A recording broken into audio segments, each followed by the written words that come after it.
Attention, attention all personnel. It's M A S HCast. Hello and welcome to a special bonus episode of M A S HCast. I am your host, General Robert Iron Your Guts Kelly, and I am hard at work on season 5 of M A S HCast. But before I get to season 5, I have a special little episode that I wanted to drop for all of you to listen to. It is my interview with Maxwell Q. Klinger himself, Jamie Farr. A thrill of a lifetime that I got to talk to Mr. Farr. So I'm not going to bother with some long intro. Let's get right to it. Here is my talk with Jamie Farr. Klinger, this is your personal record. Yes, sir. You have no brothers. Whoever said that was lying. You said that. Right, I was lying, sir. They were in the country illegal. They lived under the front porch. We fed them through the cracks. And now they're dead. Klinger, you've got to live before you die. Oh, you said a mouthful, sir. And they never did. You made this whole thing up. How can you tell? I know you. Every time you tell a lie, your nose gets smaller. Dismissed. I'll be back. I'll be here. So, well, Jamie, thank you so much for being here. This is just amazing that I am getting to talk to you on M A S HCast. This is just the thrill of a lifetime. And it's amazing that I'm still here. So we are feeling all is so mutual, happy, my friend. We are all so happy that you're here. So I have lots of stuff to ask you, but the first thing I want to start with is the same question I asked Mike Farrell when I took him last year was, can you recall what your first day on the set was like? Your first day on MASH was like? Oh, definitely. It's actually historical in my mind because I had been discovered and rediscovered so many times in this business. As I mentioned to you, that this is my 68th year in this business. Blackboard Jungle, 1954 was my very first movie at MGM, which introduced rock and roll music, Rock Around the Clock, Bill Haley and the Comets, which has an interesting story to it. But I know we want to stay on the MASH things. But I had done so many things, and I was always, oh, you're terrific, we're going to keep you, and then I'd always be replaced by somebody. I won't mention the names of it. I was terrific on the Red Skelton show, and then I got drafted in the military, and so coming back, I had to restart my career again. And then I was wonderful on the Danny Kaye show, and I was replaced on, also the Dick Van Dyke show, and replaced that on that. But I was always like, hey, you're terrific, you're just wonderful. So I had to do other things, and a buddy and I were trying to write some stuff at the time. I wasn't working. I had gotten a job on an F Troop, where I played a stand-up comic Indian. They gave me all of the Milton Berle and Henny Youngman jokes, instead of take my wife, please, take my squaw, please, right, and those kind of jokes. And it was, he was auditioning for the Hakawi tribe. They were going to have a big event. And the punchline afterwards, after I got finished, was, don't smoke signal us, we'll smoke signal you. And Gene Reynolds was the director. And Hy Averback was the producer of the show. Well, I had worked with Gene, I think, before on something else that he had directed and done. But if he liked you, he had a little black book and he'd write your name in it. And I had no idea that I was that wonderful in the show. It was another day's pay. We could get pay rent and buy groceries for the house. So I'm working and busy doing, and I get this phone call from the agent, says, hey, there's a part that they want you for on MASH, this new TV series that they have. They said, have you seen the movie? I said, no, I haven't seen the movie. I've heard a lot about it. That's very popular. He said, well, yeah, this show is going on. It's on Sunday night, and they want you to come on in. It's $250 for the day. I said, what's the part? And they said, well, they'll tell you when you get there. And I said, oh, well, okay. So I arrived at the studio, and Gene met me, and he took me into a trailer for the dressing room. And I hadn't seen the script. I didn't know what I was supposed to say. And there was this woman's Army Corps uniform and these big high heels in the trailer. So I thought I was dressing with an actress, And he said, no, those are yours. Put them on. I go, wait a minute. What kind of part is this? So I put him on. And of course, he got hysterical with the hairy, bold legs. And and however I looked in the outfit, and he took me by the hand and took me onto stage 9, and of course the grips and all the technical people were all laughing, and the cast were laughing, and I still didn't know what I was supposed to do or say in it. And the gentleman that was directing the show is E.W. Swackhammer. Mm-hmm. That was his name. I had worked for him before at Screen Gems on a show, but I had no idea yet what the lines were. Larry Gelbart was there, who created the character, and so I said, okay. So I read the lines, and the halt, who goes there, and oh, it's Corporal Klinger again, trying to get out of the Army or something. Well, I'll just have to keep trying, Mary, and I skip off into the night. So Gene and Larry left the set, and EW said, okay, hey, play him limpy, you know, like he's really that. And I go, you really? He goes, yeah. So I did what the director told me to do, and which is I always try to do. And apparently it didn't sit well with Gene and with Larry Gelbart, because they said, hey, no, he's a guy trying to get out of the Army, and this is his way. It's like Hawkeye and Trapper verbally talking about it. This is his visual way of trying to get out of it. So I said, so they called me back, and they said, can you redo this? And Gene then directed the segment. And I said, well, yeah, why don't you just play him straight and let everybody else make the comment, and give him a cigar, and he said, okay, try it that way, try it. So I did, and I felt so badly, because I didn't want to disappoint Gene. He was such a wonderful man, and here I was a failure in terms of what they were looking for at that particular time. But little did I know, after what we did, that I got called back 6 times for the first year to be on the series, which was an absolute delight. Let me go back to tell you the story, though, about how Klinger came about. When Larry Gelbart was a student at Fairfax High School, his father, Harry Gelbart, was the barber in Beverly Hills, and he used to cut all of the comedians' hairs. Bob Hope, Milton Berle, Henny Youngman, and Danny Thomas. And Danny Thomas, who was Lebanese and from Toledo, Ohio, was a big customer of Harry Gelbart. And Harry was telling Danny about how wonderful his son Larry was at writing comedy and jokes in that. And he says, can I show you some? So Danny said, okay, all right, let me see some of the jokes. So Harry, the father, showed some of the jokes to Danny Thomas that Larry had written, and Danny liked them. So Danny used them on the show. That's when the first jobs that Larry Gelbart got, when he was a student at Fairfax High School.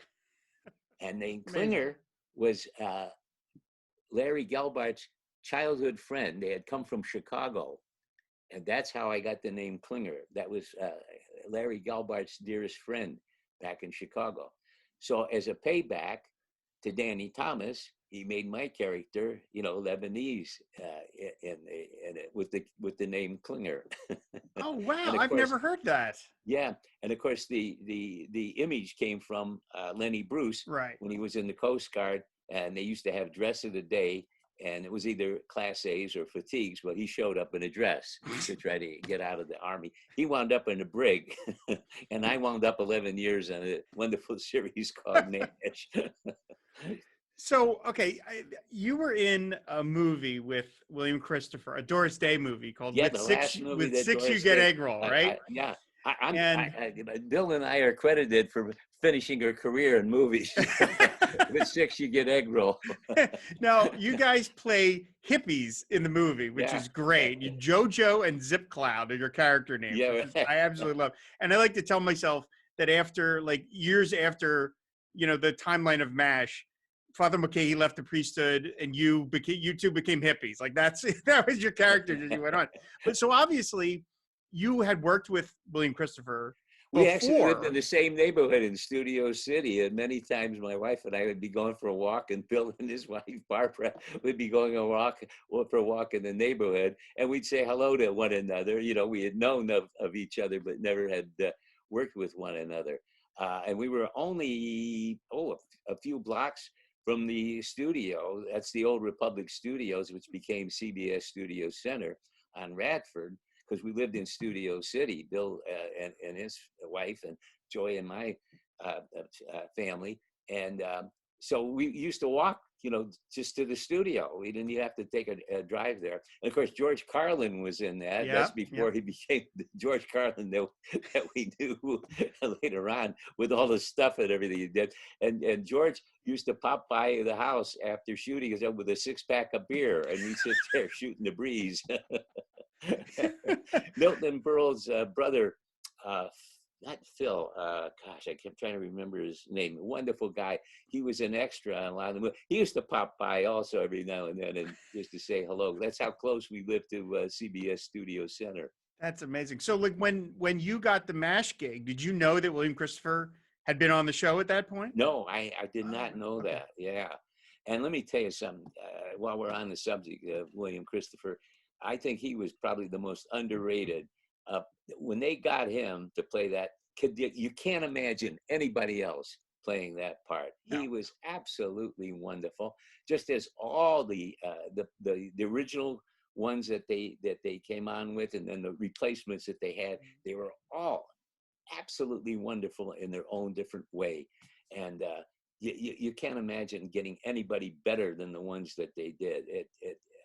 Bill was extraordinary as Father Mulcahy, and was wonderful because he could do silly moments just like everybody else could do. You could do burlesque moments of that, and then very, very heartwarming, dramatic moments in it. They were just complete actors, each and every one of those, and actress, and including our mini MASH. You know, I mean, Loretta Swit was absolutely fabulous, but our mini MASH, Kelly Nakahara, and Jennifer Davis, and Sherry Saba, and Gwen Farrell, and Roy Goldman, Dennis Troy. I knew all their names. And Jeff Maxwell, of course. They were just, they every time I watch the reruns, I can't tell you how thrilling I am to see how wonderful they all were and what they added to the series. Absolutely. All believable people. And of course, Loretta was magnificent as Major Houlihan, and you saw the changes in her character over the years. And of course, Larry Linville as Major Burns. Very difficult part to play, obviously. My one big regret in life is that I saw him on the streets of New York once in the 90s, and I was walking behind him. I didn't realize it was him, and all of a sudden we hit a light, and he stopped and he turned, and I thought, that's Larry. I couldn't believe it. And I was so starstruck. I just and he made a hard turn and went down an avenue, and I didn't follow him. And I should have, because that would have been my only chance to say, I know who you are. I would have been a wonderful actor. I mean, he did some serious things. I mean, you think the buffoonery of the character that he played, but that was a tough role. I mean, a really tough role. And of course, the two of them, Loretta and Larry, were absolutely wonderful. And then his replacement, David Ogden Stiers, my gracious, the classical actor, could do anything. Did Shakespeare, did melodramas, did all kinds of things, and he introduced me to classical music. I began to listen to it, and of course later on, when he left the series and did Perry Mason and all the other wonderful things that he did, including feature films. He moved to Portland, Oregon, and actually conducted the Portland Symphony Orchestra at Christmas time. That's amazing. He was brilliant, absolutely brilliant. So you mentioned how the actors, how Loretta's character changed over time. That was something I wanted to ask you, especially during the first season. Like when your character came back for the second show, you weren't in drag. And you have this whole scene where you get into a fight with Major Burns, and you go back and you're gonna pull a grenade on him. Like, your character is very different. And so as a guest actor, did you feel you had any sort of input as to who this was, or you were just so happy for the job that it was like, all right, I'll just play what they No, handed I was me? just so happy that Right. had the job, and some of the things that I had to do, some were serious, some were absolutely so silly and bizarre. And the trick was for me, whatever they gave me, is that I had to believe it. I had to believe it, because if I believed it, then you would believe it. Okay, it couldn't look like I was doing a put on, Right. because then it'd be phony. They obviously would know it. But that was the essence of whatever they gave me. It didn't matter how bizarre it was, or how far out, eating a Jeep, or immolating yourself, or sitting on a flagpole, or a Statue of Liberty with General MacArthur coming. Any of these things, I had to believe it. I had to sincerely believe it, and that was my motivation for that. As we call in the acting, your subtext that you're playing. So when you came on the show, obviously you were on very early in the first season. In contrast to Mike Farrell, when he came on the show, it was already a massive hit, and it was rolling at that point. So he had different pressures on him. But when you came on in the first season, as we all, the legend has it, the show was on thin, shaky ground in terms of the ratings on that first season. Now, as a guest actor, did you have any sense of that, or you were just there to do the job, and all that extra stuff just never got to you? Because I was there to do the job, because first of all, I was still a day player. Sure. I mean, I wasn't under contract to them, and I was grateful, as I said, to get those 6 shows. But yes, MASH was out of the 65 shows that were on, MASH was number 57, because it was on opposite The Wonderful World of Disney on Sunday night, and it just wasn't happening for CBS. And William Paley was going to cancel the show, and it was his wife, Babe Paley, that said, "Hey, why don't we just move it to another time spot? That's a good show." And he says, "Okay." He said, "Let's try it." Well, the Let's Try It turned out to be the biggest night of any schedule in the history of television. All in the Family, MASH, Mary Tyler Moore, the Bob Newhart Show, and the Carol Burnett Show. That's what a lineup. People did not go anywhere. Didn't go to restaurants. Didn't go to the movie theater. And they said, beside the Nielsen rating, the biggest ratings were, they said, because of the show, was during a commercial when everybody finally went to the bathroom, the water level in the city went down. So it's better Nielsen rating than the Nielsen rating itself. Absolutely. That's absolutely amazing. So at what point did they ever give you an indication that they were grooming you to be a regular at some point? Like in the second season, you're coming back more and more and more. Were you still a day player? The second one, I did 13 shows. Right. And then the third year is when they put me under contract. I as I told you before, I had been discovered and rediscovered so many times. Harvey Korman and I were the 2 second bananas on the Danny Kaye show. We had all the Sid Caesar writers, Mel Token, Sheldon Keller, Herbie Baker, and that. And supposedly the concept was Danny Kaye was Sid Caesar, I was Howard Morris, and Harvey Korman was Carl Reiner. Mm-hmm. And we did so many sketches. I had a wonderful time doing the show. And then I got replaced. I won't tell you by whom, okay, because I don't want to badmouth some other performers or anything.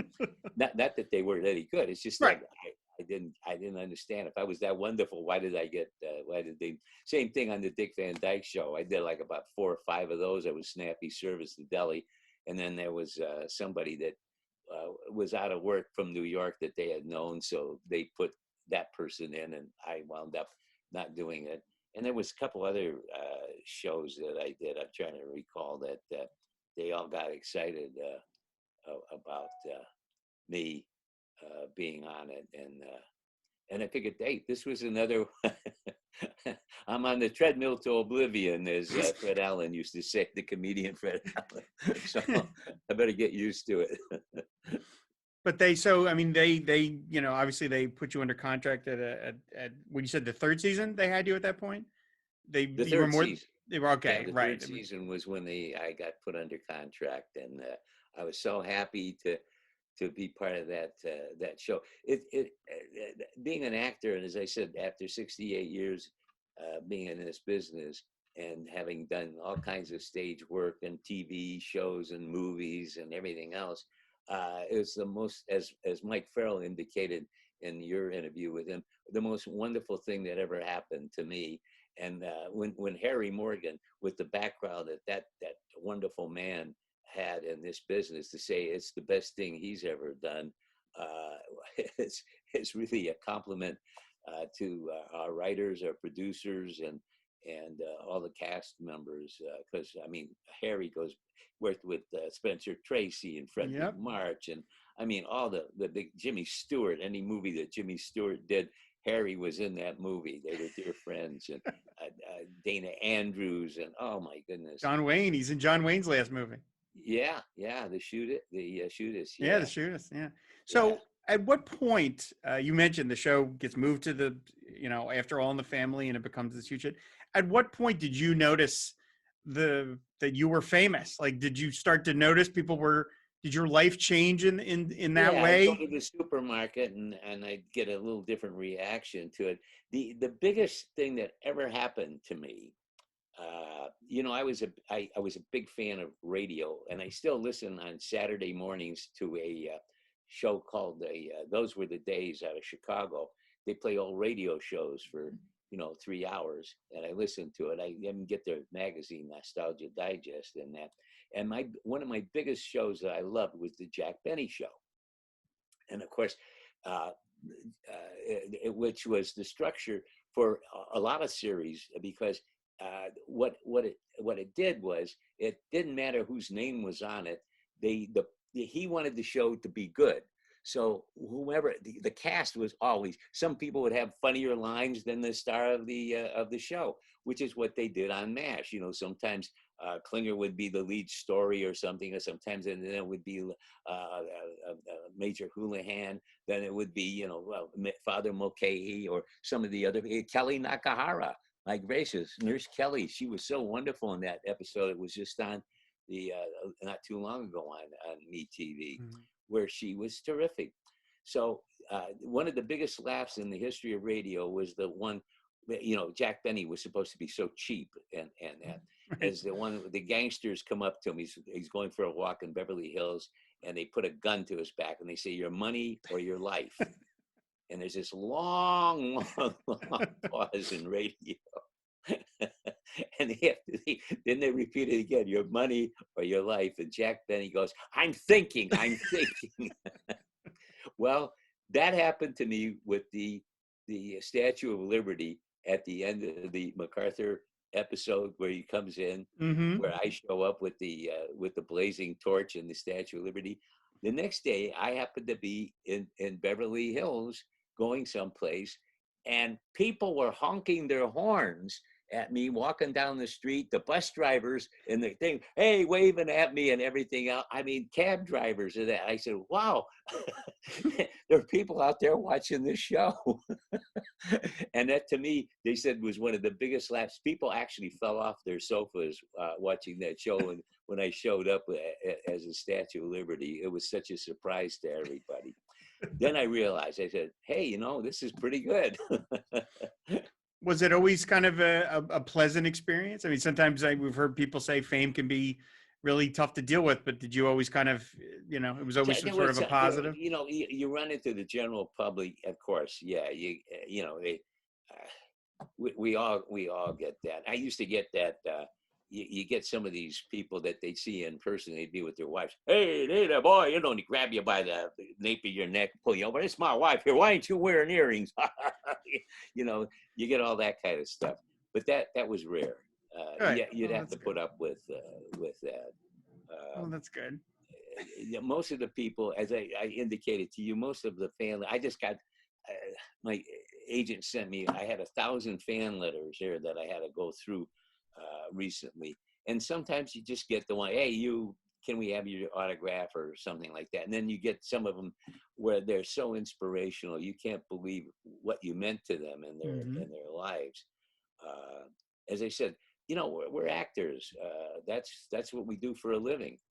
As I used to say, I imagine, you know, Boris Karloff was thrilled to play Frankenstein. It was an accomplished actor, and he's playing the monster in the movie. And incidentally, I worked with Boris Karloff on the Red Skelton show. I worked with Boris Karloff, George Raft, Jane Mansfield, Errol Flynn, Peter Lorre.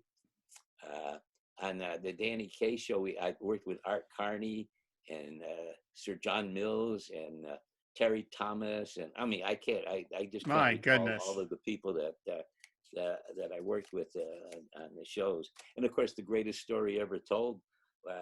I'm playing the Apostle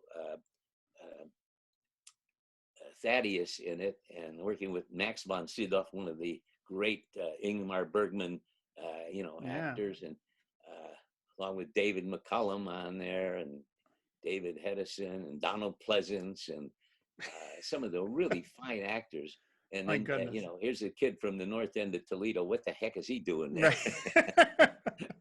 That list of names. It's just, that's, wow. It's just Boris Karloff. Just that I can't.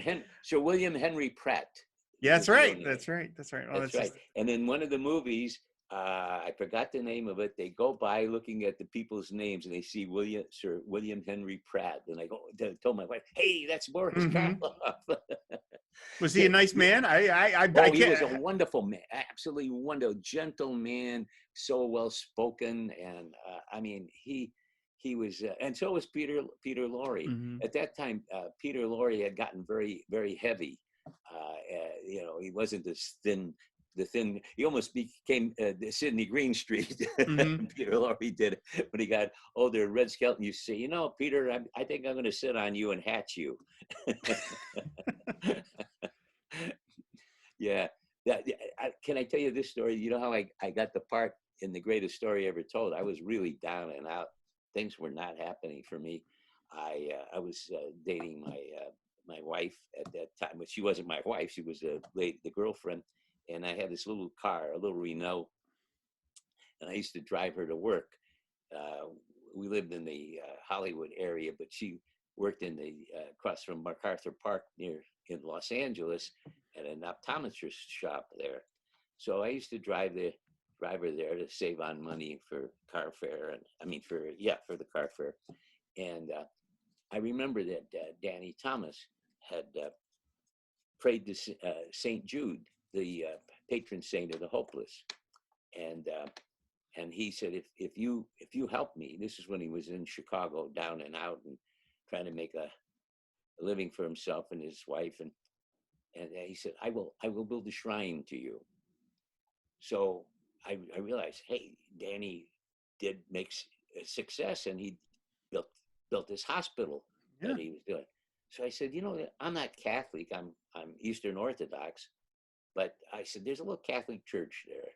I'm going to stop in, and I'm going to find St. Jude, and I'm going to pray to St. Jude. So I had to look a quarter, and I put the quarter in, light a candle, and said, listen, I'm from Toledo, Ohio. I'm Lebanese. I know Danny Thomas.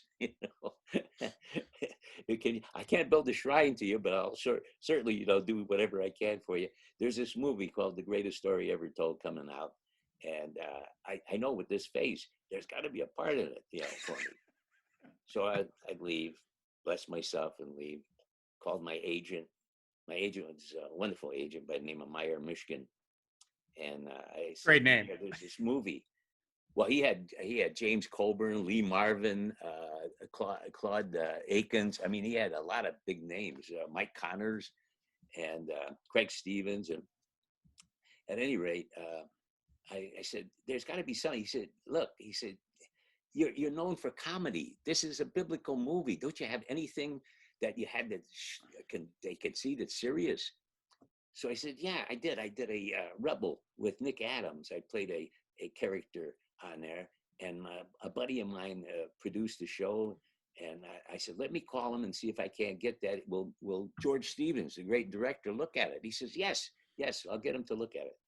So I called my buddy Andy, and I said, Andy, can he say, sure, call Nick. I'm sure he'll get it.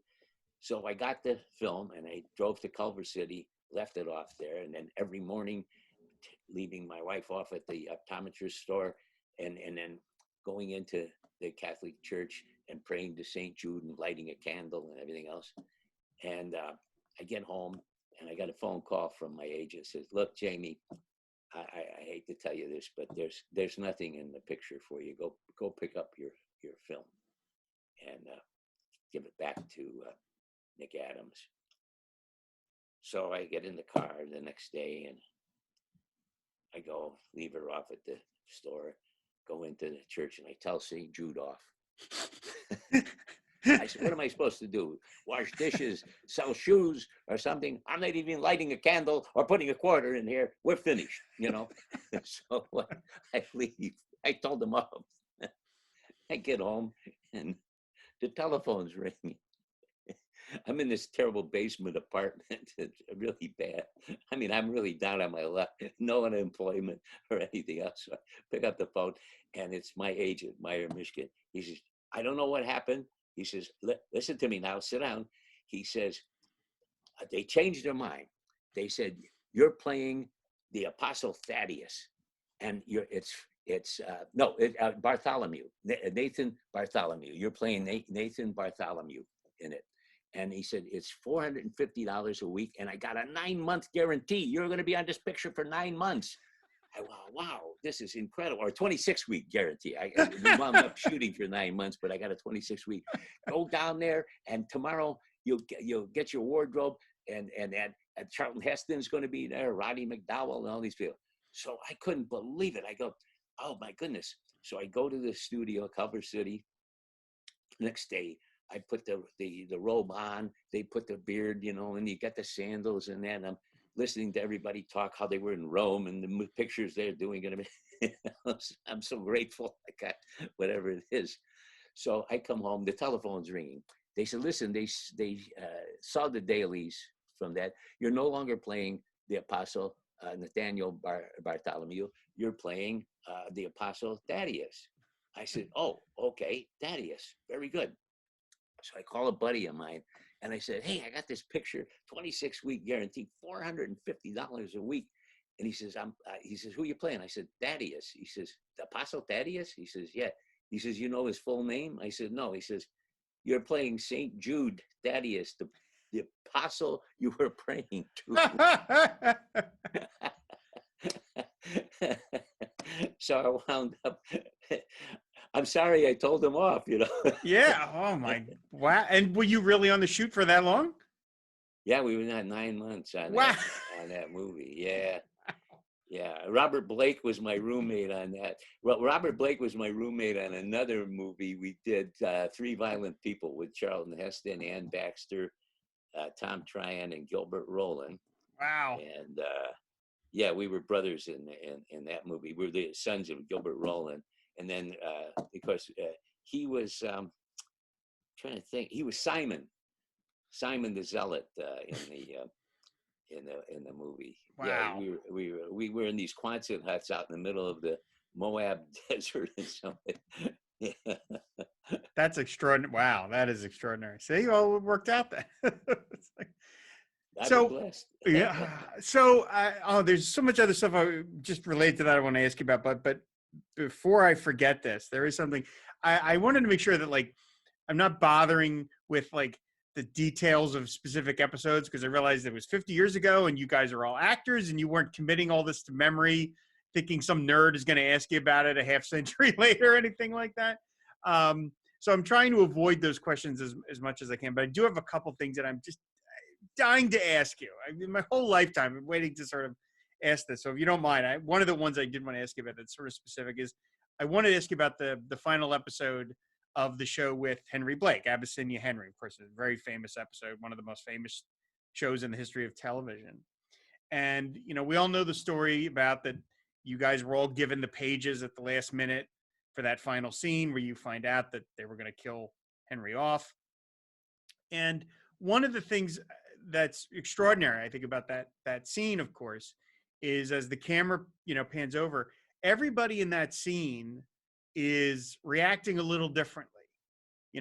Margaret is crying openly. and Frank Burns looks kind of stricken, and Father Mulcahy touches his cross, and but when they get to you, when they get to Klinger, first of all, Klinger is assisting the doctors as if you're a nurse, which is very unusual. And I had to figure that was done because that got you in the scene, because they wanted all the actors in the scene. But in that moment, you as Klinger are not reacting at all. You are staring straight down into the wound or whatever. You're focusing on helping the doctors. Did the director Gene Reynolds and Larry Gelbart, did they kind of plot with all of you what your reactions were going to be, or was that sort of up to you to decide, this is how I think Klinger would react, or this is how I should react in contrast to what the other actors are doing in that scene? What happened was that Loretta and I and Bill, I think we were all at the helipad where we waved goodbye to Right. Colonel Blake. That was the end of our part in the show. Right. And we all went home, and we got a telephone call saying they have added a page that you need to come back in. And so I didn't know what they could possibly add to it. We said goodbye to him at the helipad. They took us apart, the main characters, and took us into an area where no one could hear us. And they gave us the page. And some of the people were, I won't mention the names of them, were aghast that this would happen, that it was a major character that was going to be killed in it. And there was a huge discussion among the cast members and Gene Reynolds. I think Burt Metcalf was there as well, and Larry Gelbart and that. And there was a little bit of outrage, a little bit of whatever it was. And the ending, Gene Reynolds was an incredible producer, because he would always say, "Never bring me the problem, bring me the solution," and he always said, "We discuss it, but I have the final say. I have to make the assessment and the judgment on that." Well, everybody talked about it, and they said, "Hey, that's what this show is all about. That loved ones go in the military, loved ones get killed in the military. And this is a great way to express what war is all about by having the chopper shot down and Henry Blake not surviving." So we did it, and they went and they set the camera up how they wanted to shoot it, but they never told the atmosphere, our mini MASH gang, what had happened. We were the only ones that knew. So what you see on the screen is a reaction, a natural, honest reaction that they're all giving you, because they did not know that this was going to come up. They had no idea what the scene was. Everybody was busy, in the operating room. So everybody reacted within themselves. They didn't give you, they say, "You do this," or "You do that," "You do this." They just said, "Shoot it." We only did it that one time. Mm-hmm. When Gary comes in, and what you saw was Gary's natural reaction to the line. Because we didn't rehearse it. We couldn't rehearse it. Mm-hmm. Everybody would know that, and they didn't want them to know that. So what you actually saw was the information given for the first time in that scene. So that was just your natural reaction of how to handle it? That was my natural reaction. It was a reflection of my relationship with the colonel. And again, he was very well loved, just as Colonel Potter was very well loved. That you lost somebody that you loved, and it was heartbreaking. Mm-hmm. Yeah. So everybody would react that way. I don't know what my, as you say, 50 years ago, what my honest reactions were, but it struck me that way. It was a reflection of somebody that I will no longer see. Right. Not only as the actor, but I mean, as the character. Sure. All right. Well, that's amazing. Like I said, I've seen that scene so many times, and I'm always find it fascinating how every actor does something a little different. Everybody's reaction is a little different, and yours is rehearsed. Right. So you know that whatever you saw was it, and we only did it that one time. We didn't do a retake or something. They said there was a problem with the camera, whatever it was. That was it. Amazing. But you got what you saw. Amazing. Absolutely amazing. So, well, you just mentioned Harry Morgan, and like I said, I can't not ask everyone, whoever worked on MASH, what it was like to work with Harry Morgan, because you mentioned some of his credits. I mean, just one of the great Hollywood careers, one of the great character actors in all of Hollywood history. I mean, what is it like just hanging out with him on a daily basis? Well, but Harry and I were buddies. We always used to hang around. We always go out to lunch together, and we'd even go shopping. He was dear friends with Ralph Bellamy, and I got to meet Ralph Bellamy. Ralph got ill, and he was in the hospital. So Harry says, "Come on, let's go. We'll go visit Ralph." I said, "Ralph Bellamy? Oh my goodness!" I couldn't believe it. And I became very good friends with Ralph Bellamy and his wife Alice. Wonderful man and actor, and I think Mike was telling you some of the silly things that we used to do, the karate chops and stuff. The Inspector Clouseau was a Peter Sellers character, and that matter of fact, one time Mike and I hid in Harry's closet dressing room to get him to surprise him when he came in. Open the thing, we went surprise him. I hid in the back of his car one time because I was trying to get him, and and he didn't show up. I finally had to leave. How long did you wait? I must have been there for a half hour. I can't.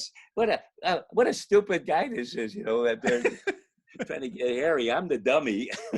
Somebody's walking by. They're like, "Was it Jamie Farr laying in the back of that guy's car? What's going on over there?" And then we used to go shopping. We'd get some tennis shoes or something like that. And we love good cigars. And we were allowed to eat in the executive dining room at Fox Studios because of our stature there.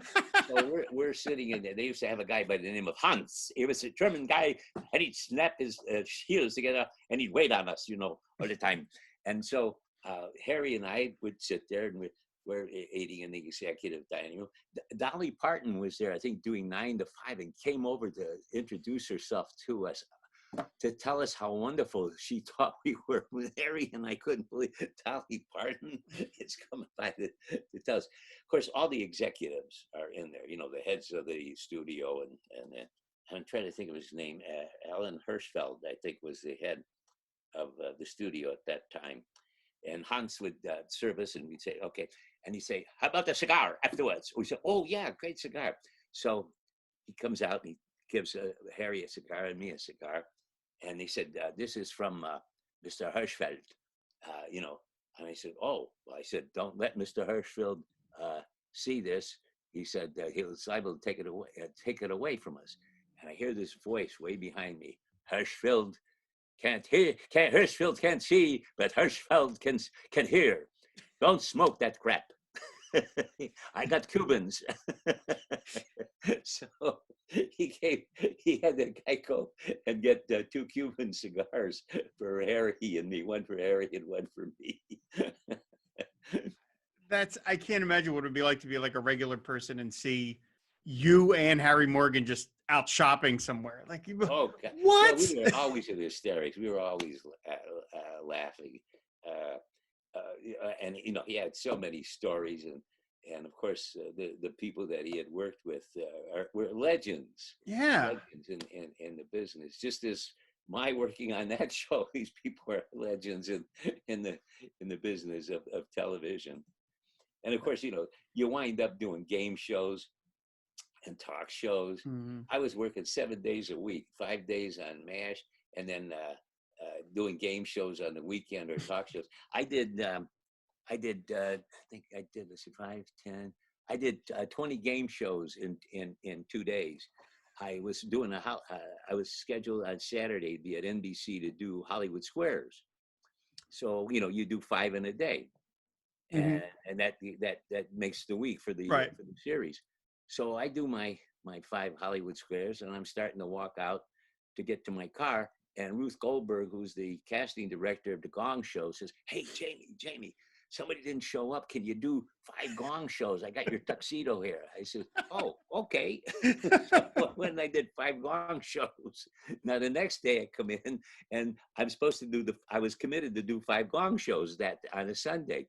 So I do about 5 Gong shows on a Sunday, and I start to go out afterwards of that. And the casting director from Hollywood Squares says, "Hey, Jamie, somebody didn't show up. Can you do 5 Hollywood Squares?" I said, "Sure, I'll do what Vincent Price does.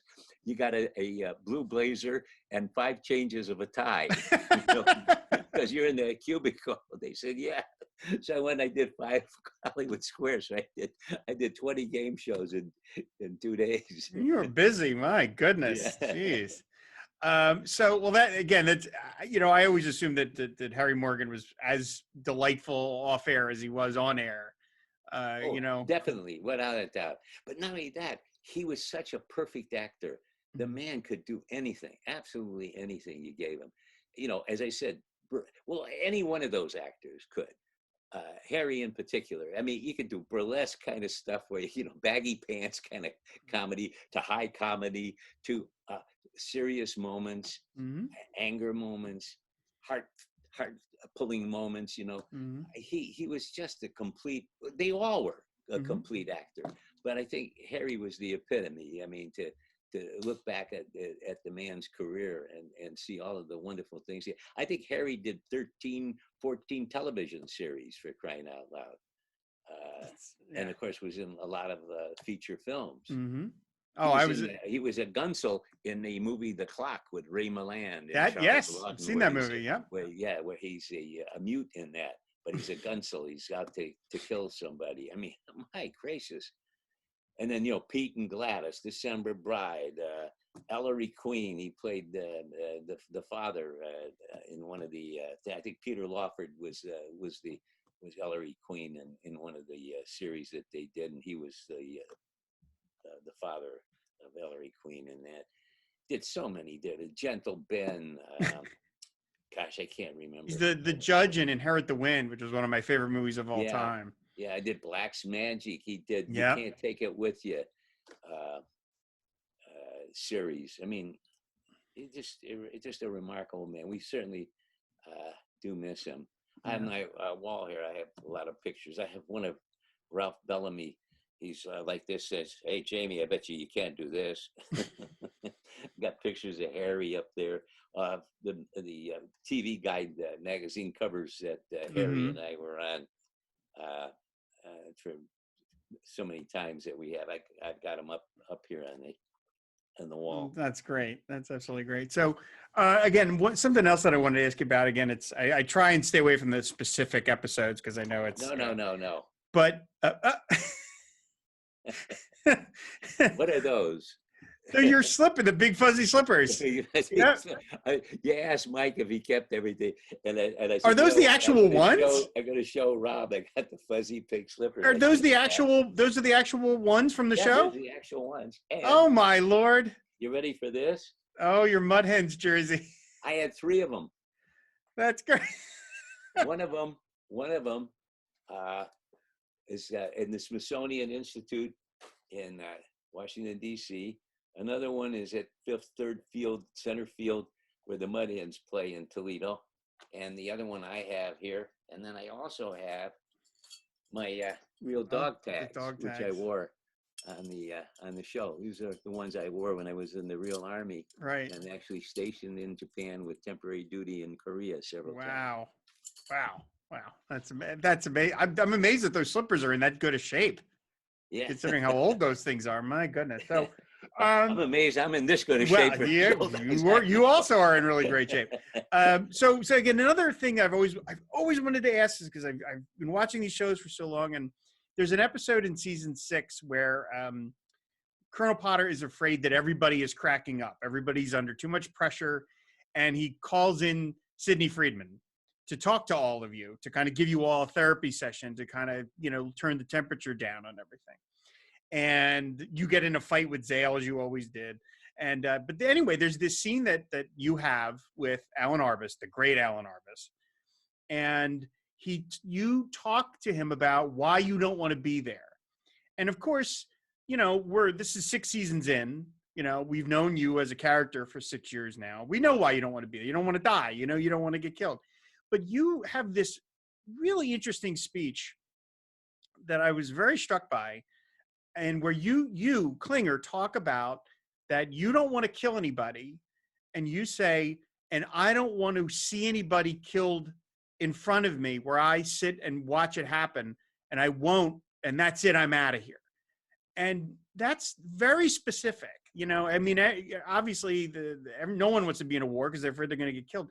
But there was something very specifically kind of pacifistic about that speech, about Klinger saying, I object to the violence of this, and I don't want to be part of it. And first of all, I found it to be a very profound speech, and it shows a side of Klinger that we hadn't really seen. And there was later shows where they would hint, there's the clip show, the Our Finest Hour show, where you kind of talk about that a little bit too.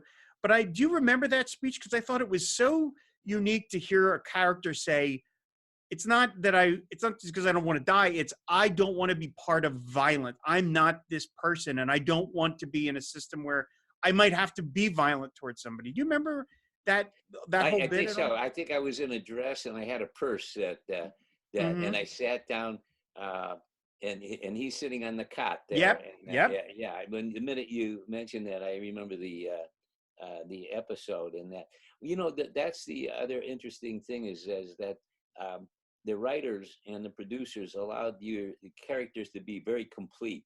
They just didn't. It wasn't Johnny One Note where you just did something and that was all you did, and you just repeated it and repeated it and repeated it. There was growth with all of the characters, and that's usually an amazing thing that the writers will allow you to do because they don't want to tamper with success. Sure. They know what the winners are, and they go, yeah, let's stay with that. That's the thing. That's money in the bank. But you didn't have to do that with that cast. That cast, as I said, when we would set up, we'd have that Monday rehearsal. We'd do the reading, and then everybody would go page by page to see if there was anything that they wanted to object to or wanted to add or whatever it was. It was a big discussion. And then we'd get up, and then the director would take us to the part of the set that we had that we weren't doing at the ranch, but we were doing at the outdoor set that we had in the studio. And then we had an outdoor set as well. And then they line up, okay, this is what we're going to do. This is et cetera, et cetera. And then the next day we were supposed to shoot. They gave us 3 days to shoot. And then on the Friday, we're supposed to have the reading like we did on Monday to have a 3-day shoot the next week. We never completed any of those. And they didn't prod us to do it. We would bank scenes like in Radar's office or the colonel's office or something like that. And we might do what we call a pickup day. We might do 5 different scenes, but in that from 5 different shows in that one particular set. Or we do the same thing at the ranch. If we couldn't get everything done at the ranch, then we would bank those things and then go out there and do 5 different episodes. You had to know what wardrobe, you had to know what the plot was, you had to know what the heck you were doing. So they were really very extremely nice to us in that way of doing it. A lot of times you watch a show and you don't see the growth of the characters because, as I say, they know where the money was. If this character does this, and that's going to be the big laugh, or it's Henry Winkler with the snapping of the fingers. It was great to see him and do other things on happy days that showed him that he was a complete character. It wasn't just the bravadilcio kind of guy, that was it.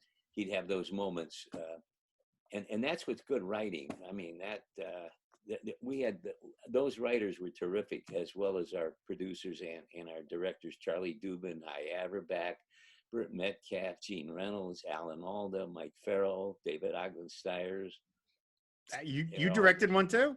Yeah, I directed one. Yeah, I did. Can I tell you the embarrassing story? Absolutely. I wanted to ask you about what it was like to direct an episode of the show. So, no, I'm directing this scene between Harry and his friend that it's a moment. It's called Friends and Enemies, I think. Mm-hmm. Karen Hall wrote it. Wonderful writer. Karen was as Dennis Koenig and John Rappaport and Thad Mumford and Dan Wilcox and all of the gang.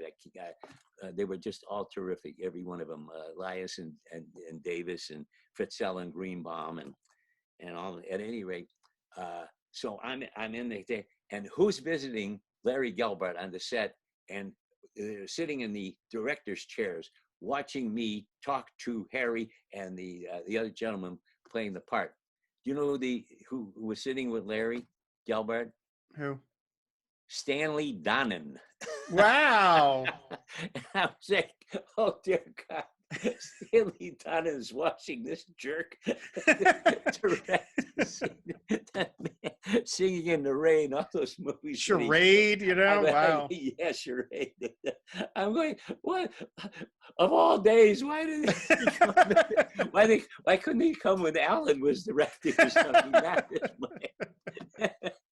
Oh gosh, I tell you, my heart was beating, not from the directing, but from him watching me trying to do something. Was he visiting Larry Gelbart or something? Why was he there? Yeah, he was visiting Larry. Oh, okay. Yeah, they were talking. They were sitting in the chairs, and I'm out in I think we were in Harry's tent, right, Colonel Potter's tent or something. So I never was so embarrassed in my life having Stanley Donen watch a kid from the north end of Toledo here doing that.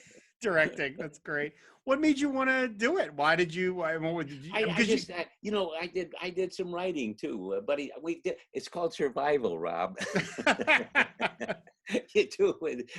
We wrote some. Swiss Family Robinsons that they did up in Canada. We created game shows. We did whatever we could. So I was going to school at a little school on La Brea for directing school to learn how to the camera and what kind of lenses and that. I would do that after working all day on the set.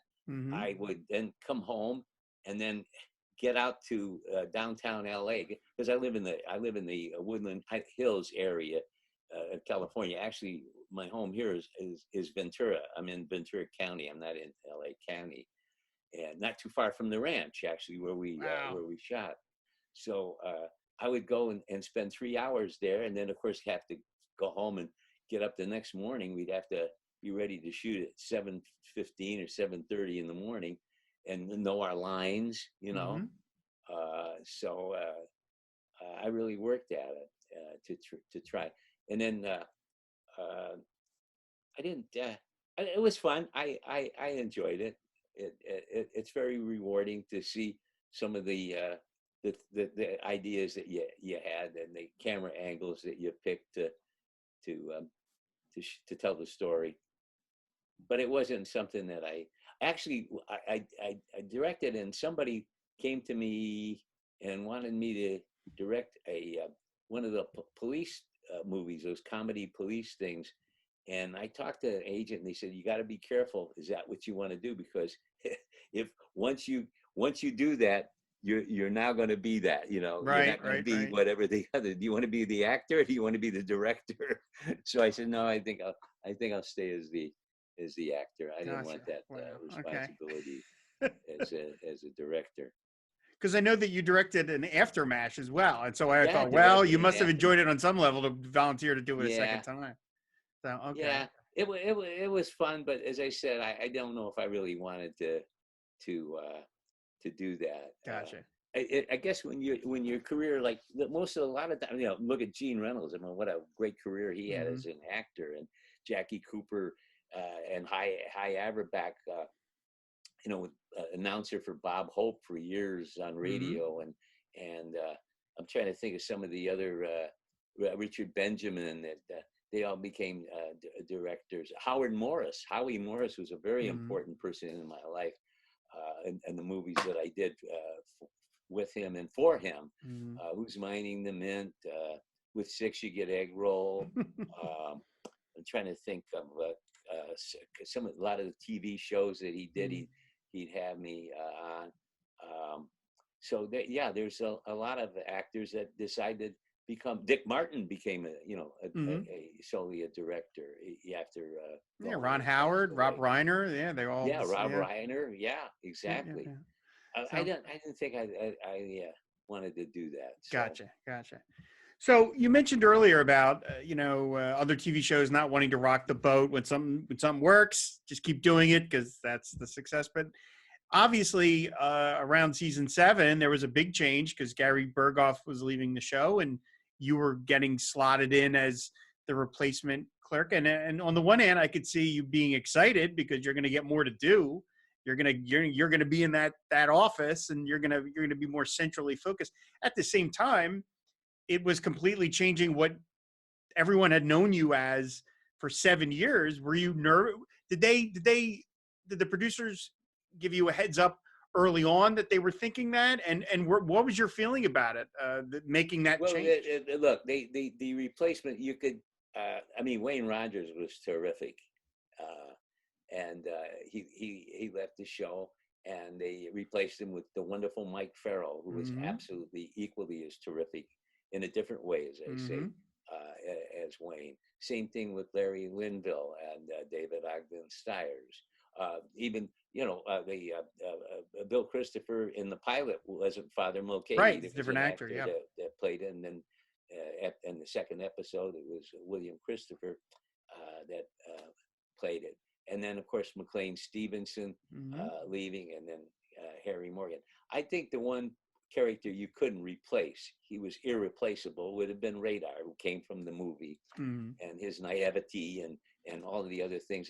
Gary was absolutely wonderful in that role, very dimensional, and I think they said, you know what, let's take a character they're familiar with that the audience likes, right, and put him in that position, and that way, and let him grow into it.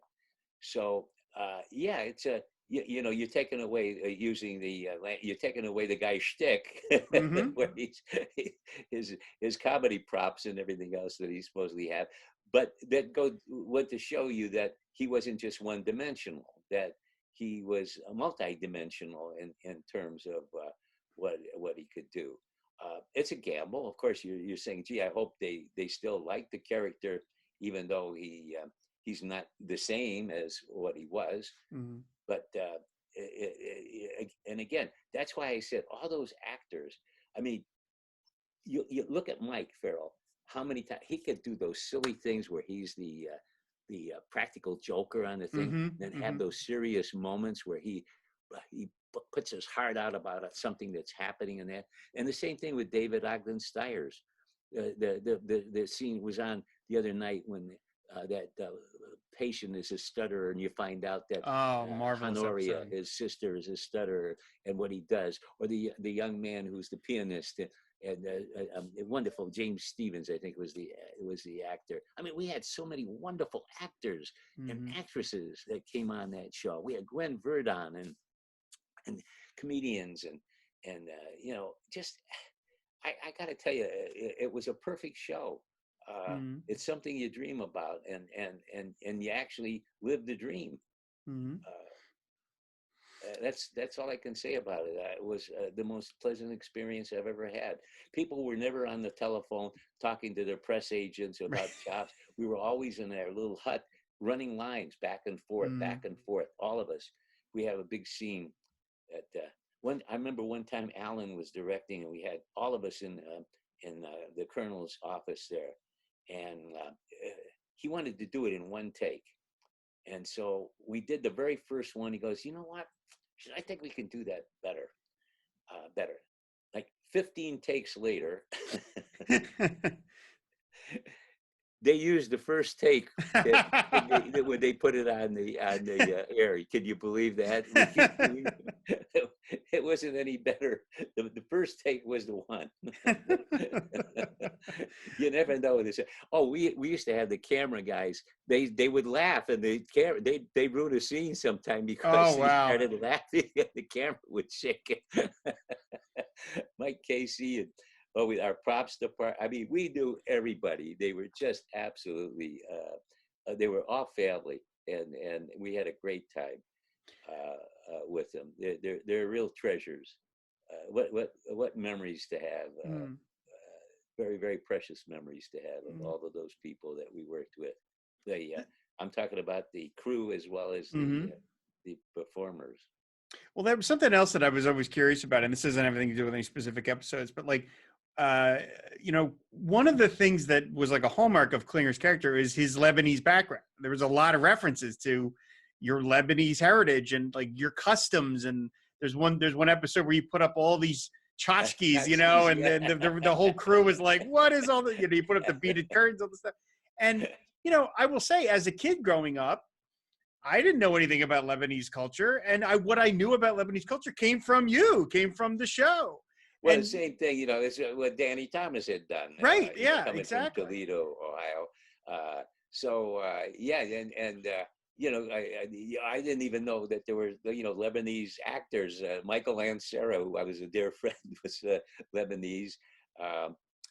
Salma Hayek was Lebanese from Mexico area. I'm trying to think of some of the other people that Jimmy Elias is Lebanese. Paul Anka, Lebanese. Yeah. Well, So, like, I don't think most of us, went into show business. A lot of us weren't.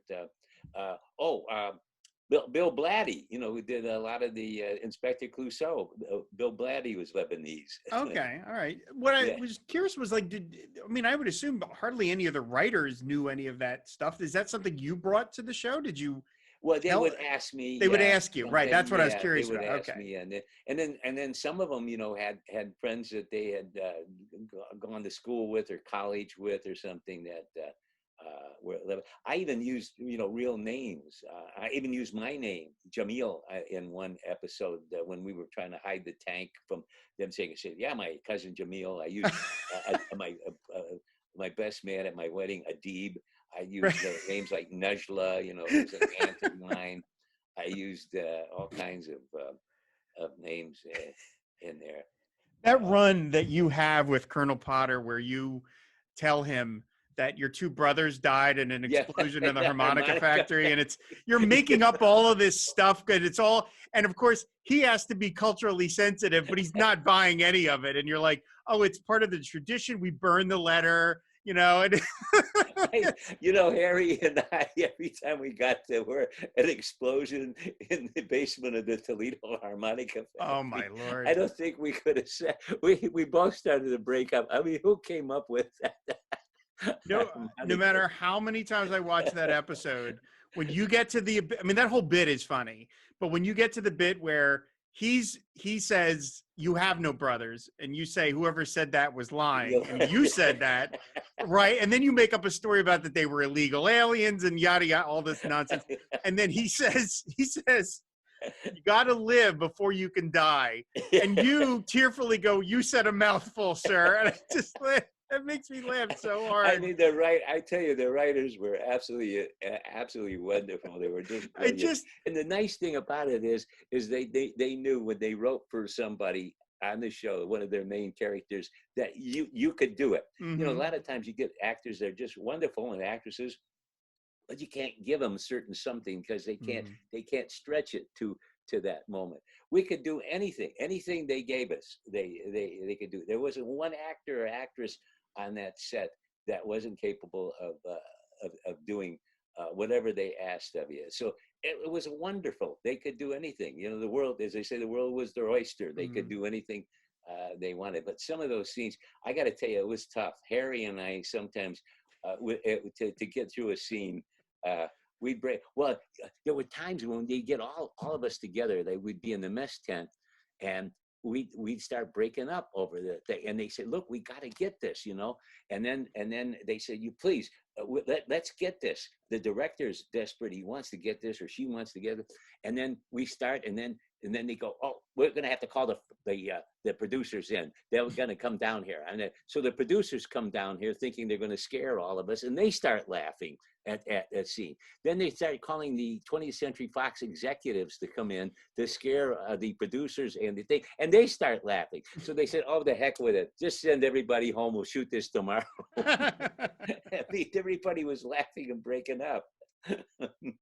It's the fact that like Klinger just will never give in. Like no matter what someone throws at him, when they know that the story you're telling is nonsense, and you just keep coming up with new variations as to why this makes sense. It just makes me laugh so hard.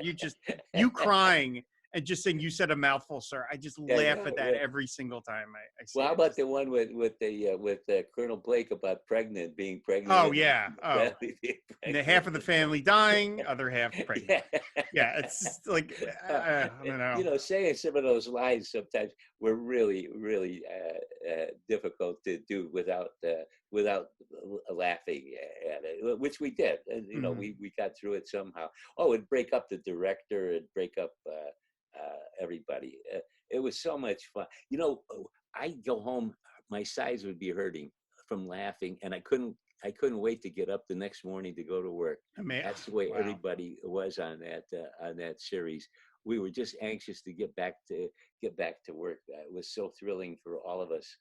But like, somebody as in complete contrast to that, of all the laughs you had, there was stuff that you did as Klinger that I've noticed because I've seen these episodes hundreds of times at this point, that like, I'm always so impressed that you as an actor threw in, because it's not something I would imagine that was directed. Like there were episodes where like, there's the one I'm thinking of specifically is the bug out episode where you have to decamp and move down the road, and Hawkeye has to perform surgery on a spinal patient and he can't be moved. But there's this moment where Hawkeye and Potter are looking at an X-ray, and you brought the X-ray and they put it up on the thing and you're looking at it and they're talking about this case. And, then Potter walks away and Hawkeye leans into the X-ray and he's staring at it. And you as Klinger are looking at it as well. Like you're trying to learn what you're looking at. And I just thought, like, I just love those little bits of detail that, like, Klinger is not a doctor. He could just walk away. But like you, in that moment, you're kind of almost like, oh yeah, what am I looking at? Like you're trying to understand what the doctors are talking about. It showed that the characters cared. Yeah, I loved all that what was going on. Let me tell you one thing. I never really brought in a lot of things that they when they go over page by page, they say, anybody have objections here? And there was the one show that Gregory Harrison did with his the wife. He comes in as the nurses, yes. And I'm on guard duty. Yep. And they had Klinger falling asleep in the original script, and I took an objection to that. I said, no, I said, have a diversion. Don't have him fall asleep. He would never do that. Right. Because he was given that role to take as the guard, and he would do it. I mean, he'd do it in his style, right, in the dress and the whole bit. Fall asleep. Yeah. So that's what they did. They rewrote it. That's great. Yeah. No, if you gave him an assignment, he did it because he cared, and he wanted to, like the speech you said he had with Alan Arbus, Sidney Freeman. I don't want to see other people get killed either in front of me, as well as I don't want to be killed. Yeah. It's so fantastic. It held true. I mean, that was what was part of the people's characters. They were very consistent with their souls. Absolutely. So where were you the night that the last episode aired? Were you at home with your family? Did you watch it with some of the other cast? Or I'm trying to remember that. I know that we watched it at the studio. We had a special screening at the studio, and then we all went to this Middle Eastern restaurant in Westwood. Alan loved it, and we had a great time there, throwing napkins at each other and laughing and that. I'm trying to remember. I think it was just at home, my family, and I think I believe, I'm trying to remember where we were. I don't know. I don't think we were in this house. No, we weren't in this house. We were. We've been in our area here for 45 years or so, but we were at another house, and we watched it. We watched it there. Yeah, it was amazing to see the reaction, and we got that wonderful telegram. It was sent to Alan Alda, but it was to all of us from William Paley, saying what a great show and a great series this was for the network CBS. Absolutely. You know, we were almost on every night of the week. We started on Sunday night, and we wound up on Saturday night, which was the one that saved the show. And then we became a important lead-in show to other shows that were in trouble. So we do. The worst night we had was Friday night. They said NBC had a big blockbuster, Chico and the Man, and all kinds of stuff. Sanford and Son. I don't remember. It was a Friday night one. We held our time spot that night, but as Fred Silverman, who was the head of all three networks at one time. That's right. Yeah. Yeah. He said, you know what? If we take you out of there, we might as well turn the lights off at CBS, because we're the only thing holding it. We all went to him. All of us did, and we said we wanted to be changed. We don't deserve to be on there. We shouldn't be the doorstopper for CBS. And he, and I think it was Perry Lafferty was his vice president at that time, and he brought out the board, and he said, "Where do you want to be?" We said, "The old I Love Lucy, 9 o'clock on." I forgot it was 8 o'clock or 9 o'clock on Monday night, whatever it was. And he goes, okay. Wow. Go to the head of the network and say where you want to be. Yeah, the two big nights for us were Mondays and Tuesday nights. Those two. And of course, the Saturday night one was the big one. Yeah, I remember watching it on Monday nights. I remember that. So, okay. Two other things I want to ask you about, because they're taking up enough of your time, and they're after the original series we're talking about, because I want to stick up a little bit for After MASH. I want to stick up for that show a little bit.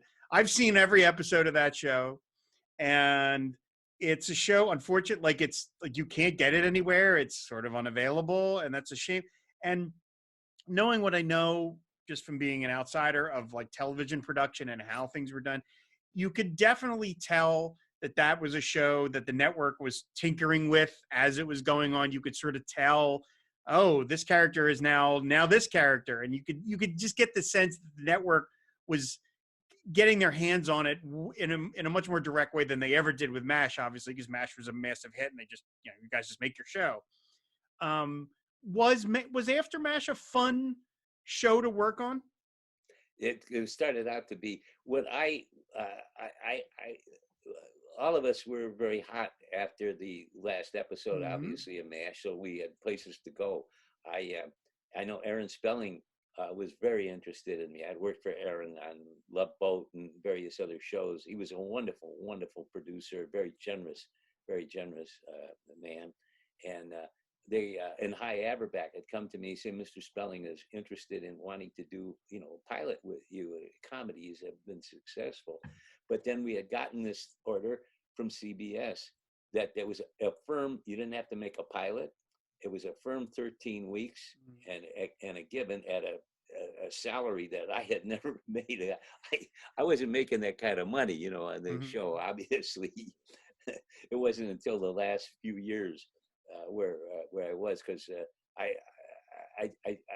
matter of fact, I wasn't with a major agency. I was with a smaller agency, and when they went in to ask for a raise for me, when they knew what I was contributing to the show, the hatchet man there, the money guy, said, "Oh no," he said, "if you do this, we have a script in the safe that says Klinger steps on a landmine," And then they also got to the point where they were threatening the agent with not hiring any of his other actors. Oh, and Lord! I couldn't do that to that agent.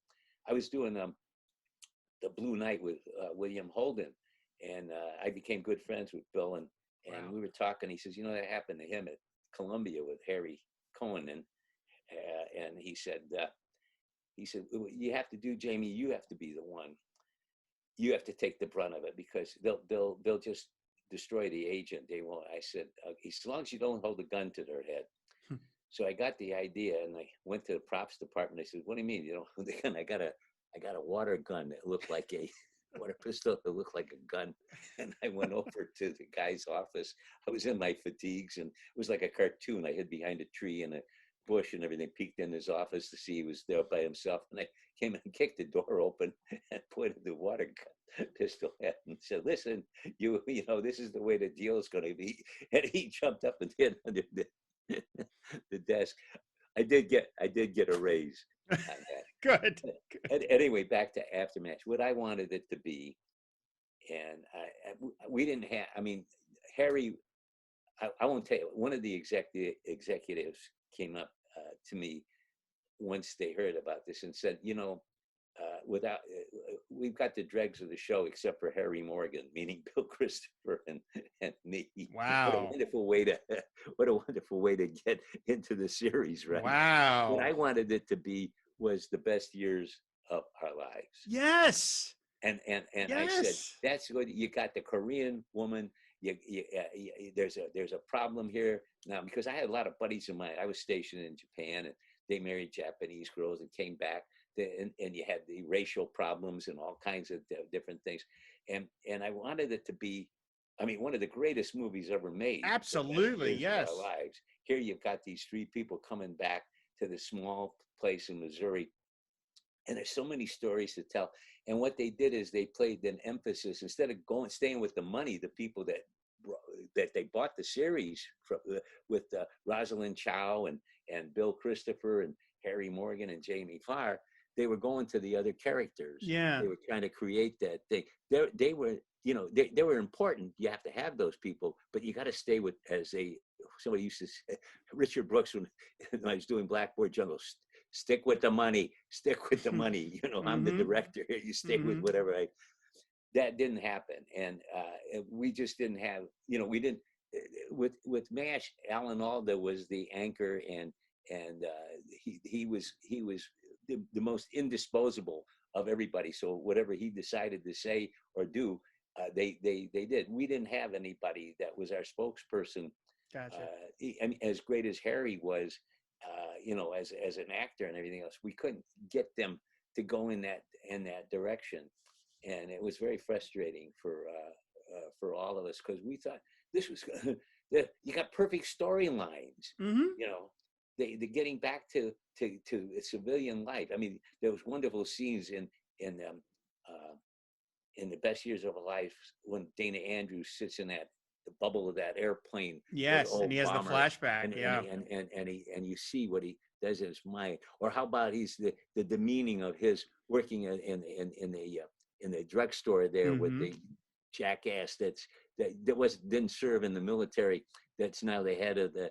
I mean, there were so many different things you could do and going, but they went to. Which actually started with MASH too. They did that, where it became almost like a Hogan's Heroes kind of thing, rather than when they got to the operating room, they realized you got to show the balance. You got to show the difference. It's a comedy, but you got to show the reason why they're there. It's not just silly fun and games at the front. And I think that's what they lost out on. They tried to make it a you know, as Alan Alda said, I didn't want this show to be Abbott and Costello at the front. Right. And that's what I think was happening, is that they were trying to make it Abbott and Costello at the front with some of the characters that the newer ones that they brought in to kind of support the show. And it turned my character into, I mean, here's a guy that was you know, messing around with generals and all kinds of stuff. Now all of a sudden he's afraid of this lady who's he'd be more clever than that and get around that. But hey, listen, we did what we did. Not everything is a success, and you take the good and the bad. Right. You take them all, whatever it is. Like I said, I will stick up for it, because I think there was a lot there to be mined.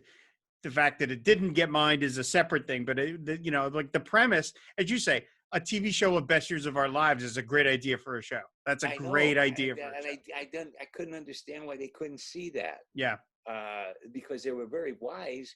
I mean, they certainly were wise with the series MASH, and they went along with all the variables. It's just that I didn't think they didn't think that we had the star power that MASH did because of Alan. Sure.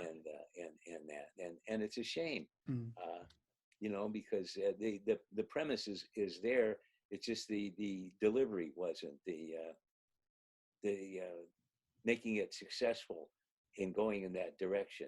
Maybe they were afraid too that they didn't want to do it. They were going to try to stick with whatever jokes worked, and I don't know. It's a mystery to me. Listen, I look back at these 68 years.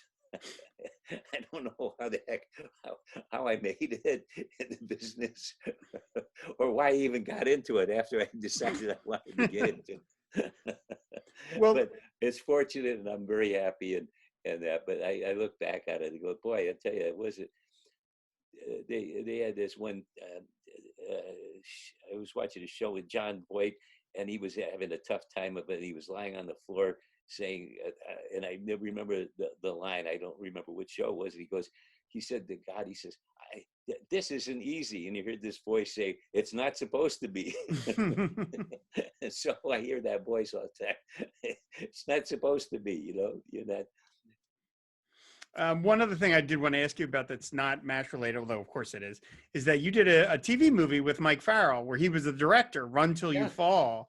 And I asked him about it because now I get to ask you about, because you were on the opposite side of the camera. What was it like working with someone you had known so well and had worked with in this other context for so long, and then now you were in this completely different thing? You were the star of that movie. Well, was that a fun thing? I love Mike. Mike is like a big brother to me, and I would do anything, whatever I was asked to do in that. It was fun, and whatever they asked me to do, I certainly would do.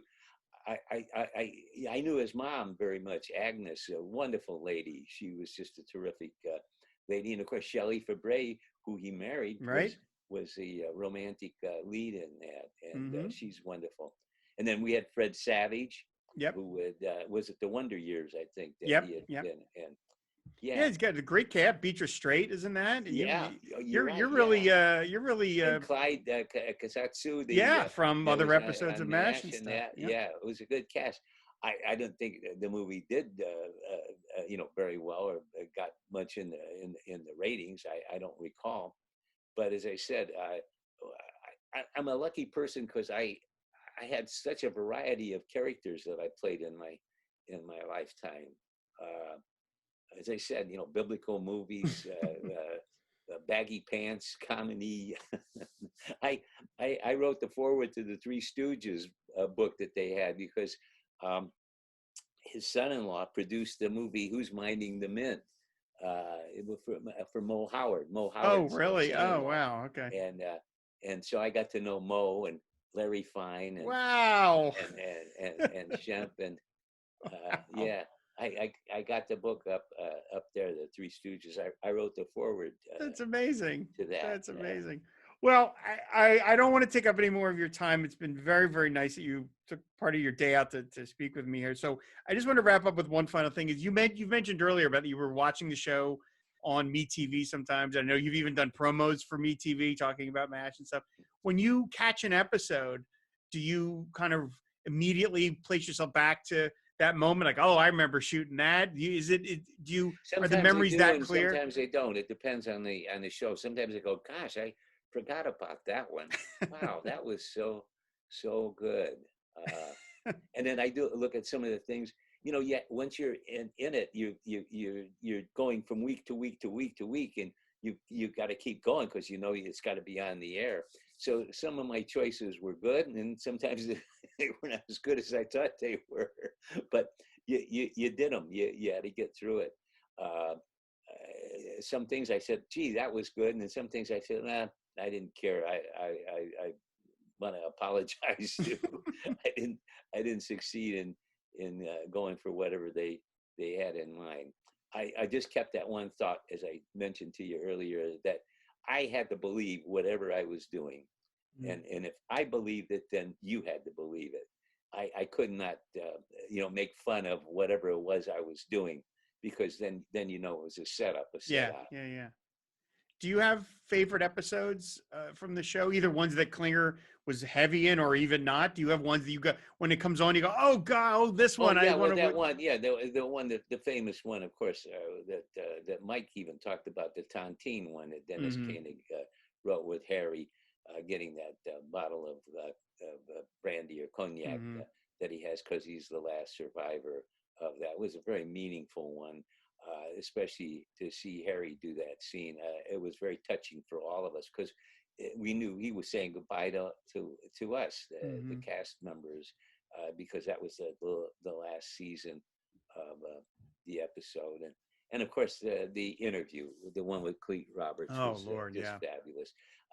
I think Mike told you how that happened. Larry Gelbart went around with a microphone interviewing all of us.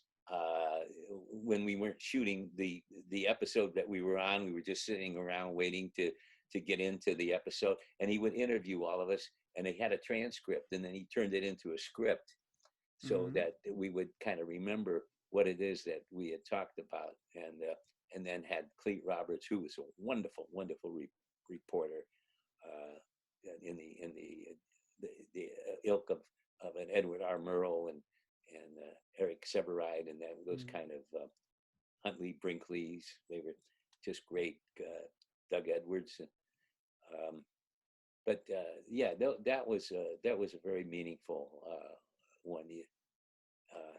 Some of the lines from there were memorable, as Mike brought up the one that William Christopher said about heating the hands from the bodies on the operating table when it got so cold. Hey, I was in Korea. Believe me, all the tanks and trucks and everything were all frozen. I helped open up Armed Forces Television in Korea, and we flew on a DC-3 airplane. The major was a strategic pilot, and that he was the head of the Far East Network in Sakamachi outside of Japan, and we flew in there there was a couple of service people, and the rest were all civilians. We opened that up, and then we were supposed to fly out that night, going back over the Sea of Japan to get back to Tachikawa Air Base, and it was frozen. Everything was frozen. We couldn't take off, so we had to sleep in the luggage area with our clothes on and everything, with a little pot-belly stove. We were freezing. And the next morning they said, "Okay, it's okay to take off now. You can take off." DC-3 goes like about 200 miles an hour or something. It's a 2-engine. And so we took off, and we're over the Sea of Japan at the point of no return, and the propellers freeze on us, and the wings freeze on us, and it's below zero. We had the metal grating, in the floor, and we didn't have seats in it. We had little benches that we sat on, and they started handing out parachutes to us. And we go, "Oh my God!" Even though that one of the guys that was an Air Force guy had never had a parachute on. And we put these parachutes on. We're looking at the airplane is dropping, and the engines had stopped. And it was like a John Wayne movie. He hit the thing, and you go, bing, and we looking out, come on, turn on the propeller. And it didn't turn. And we got these parachutes on. First of all, if you do get in the water, you die from hypothermia, even if you had the lifeboat. And I'm saying, what? How did I get here? What am I doing? The kid from Toledo was here in his airplane. And anyway, as the airplane kept dropping in altitude, the ice started to come off, because we were dropping at a lower altitude. And we looked at that. I mean, we were actually ready to you should have seen the ashen faces of the civilians with their parachutes. And we had Navy, Marines, and Air Force, and Army, on the plane with us, because we all worked at the Armed Forces service there for radio. And you saw the ice breaking off, and finally he hit that thing, and the propeller turned around like that. Everybody cheered on it. I got to tell you, that was my heart was beating like you wouldn't believe it. We got across the Sea of Japan and back to Tachikawa where we landed. But that was a memory I'll never forget. Oh my goodness. Well, we're all glad that worked out Me because, too. you never probably would not have imagined that moment you were going to have a 68, year career in show business ahead of you at that point. Yeah. But as I said, I couldn't believe it was like a movie. Mm-hmm. You'd say, how did I wind up here? Mm-hmm. And all they did was try to open up Armed Forces Television someplace. Well, I mean, I'm not going to compare the two things, but I guess I am in that. I think about that sometimes myself, where I can remember being a child watching MASH on television, and it was one of all the entertainment that I've ever taken in, books, movies, television. It is absolutely one of the most influential things to my life in terms of how I became a person. And you were such a huge part of that, and just the fact that I got to talk to you is such a thrill. And so I really I just thank you so much for doing this. It just means the absolute world to me. So thank you so much for doing this, Well, Jamie. I thank really you, Rob, appreciate and I'm it. so glad that Mike suggested it, and I hope it was entertaining. You got some good Oh, absolutely. stories from it, and I do appreciate your appreciation of the show, and I thank you very much, and I thank your viewers also. Thank you so much. And like I said, hopefully you will, when COVID finally settles down and you maybe can do one of these shows, I can get to see you in I person. think it's in April. I'm not sure.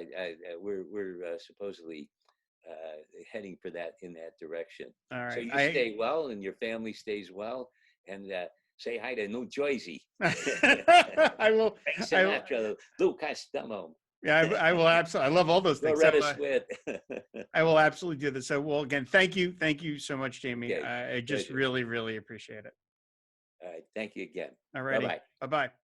Klinger, look, you've got to learn to do this stuff yourself. Nobody helped me when I took this job. Yeah, but you're a born clerk. I'm a born civilian. I hate offices. I'm lousy with numbers and letters. I get paper cuts and I lose things. When I was a kid, my mother pinned my bike to my sleeve.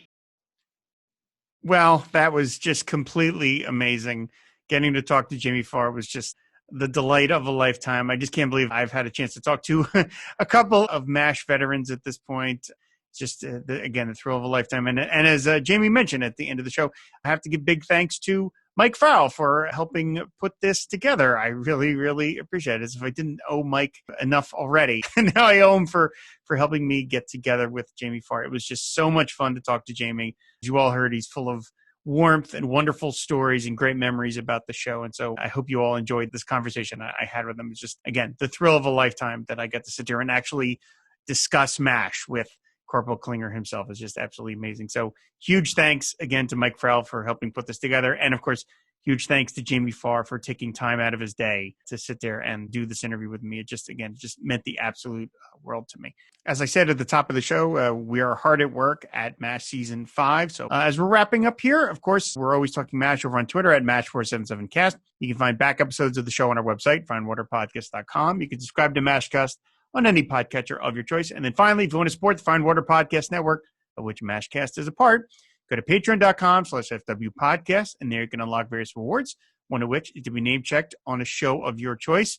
So big thanks to Daniel Ulrich, Nicholas Prom, Russell Burbage, Stan Peel, Britt Schramm, Mike Thomas, Michael Porter, and Joe Perino for their support of MASHcast. I very much appreciate it. As I said, Season 5 will be here soon, but until then, that is all. All the good times. That's what I'll remember. I think there were 3.